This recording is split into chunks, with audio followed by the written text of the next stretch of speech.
Welcome back, everybody. So here is the question for today. We have this geometry question. We have to prove that the line segment PB is parallel to CO.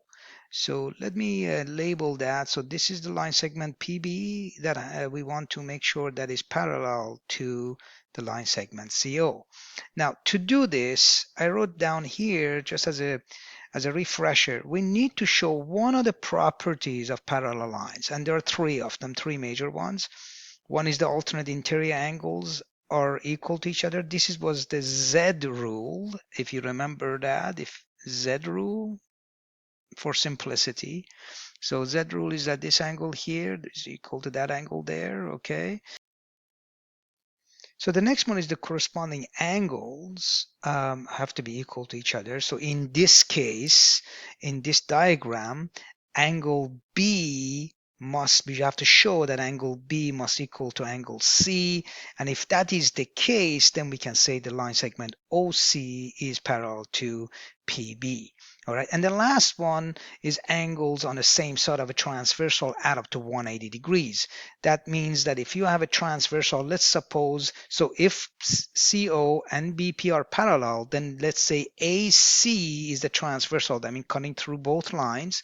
That means that this angle, interior angle C, and this in the other angle B, which is interior angle inside of this parallelogram, actually quadrilateral, not parallelogram. This angle right here, these two angles, when you add them up, they need to be equal to 180 degrees, which is basically another way of looking at the corresponding angles. Is the other side of it we can prove. Okay, now I have this table set up, statement and reason. Whatever we say, we have to come up with a actual reason, and the reason has to be logical.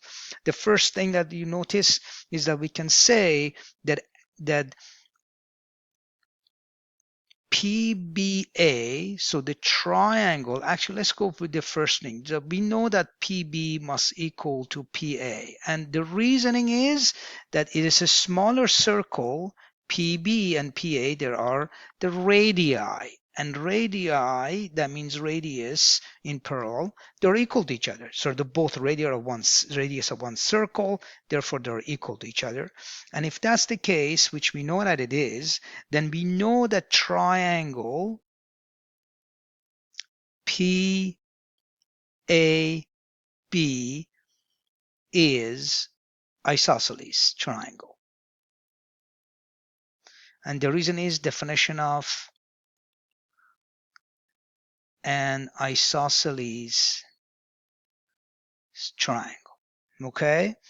And once we have that, we know that angle PAB, that means this corner angle right there, okay, that angle must equal to that angle right there, okay? So is equal to PB, angle PBA, okay? So these two angles are equal to each other. That is coming from the properties of one of the properties of isosceles triangle, okay?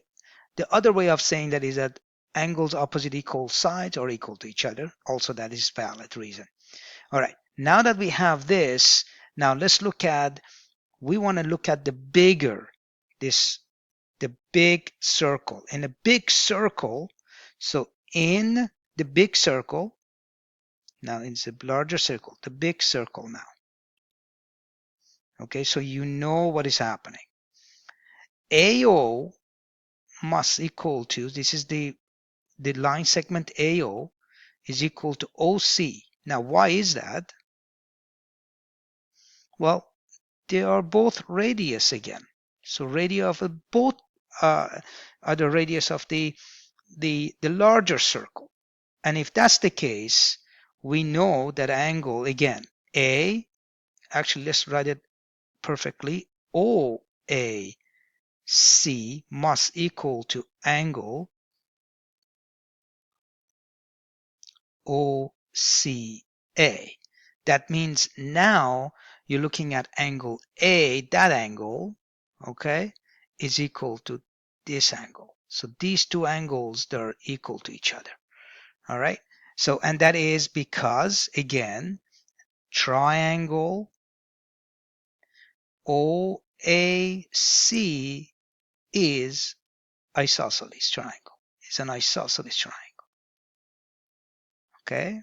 So once now you have that, then we can see which of these. So we just proved that if angle A is equal to angle C, which we just did that, and we know that angle B is equal to angle A, which did that right here, okay? So this is what we did.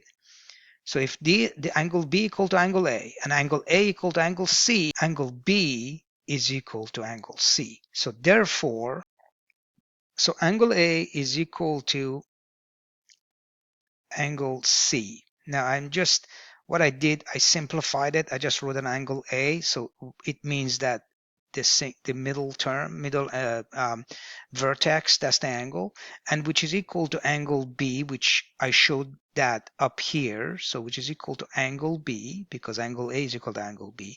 So that means, so the last thing, the reason for that is equal, all equal angles. Okay. And once we have that, then we can say BP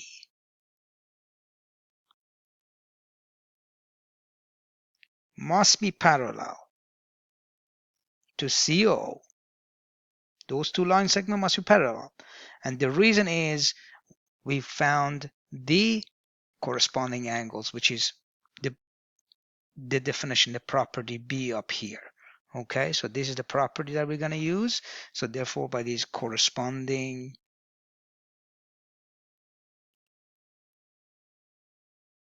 angles. All right, once we have shown one of the properties on this diagram for these two line segment OC and BP. Once we show one of these ones, that means these two lines are parallel to each other. And that is the reason behind that. Okay, so that's what you need to do. Go through each of the steps again. Now, this is one way to do it. There may be another possible way of doing this, but this is the easiest way without making it complicated. If you found it useful, come back again for more lessons. See you next time.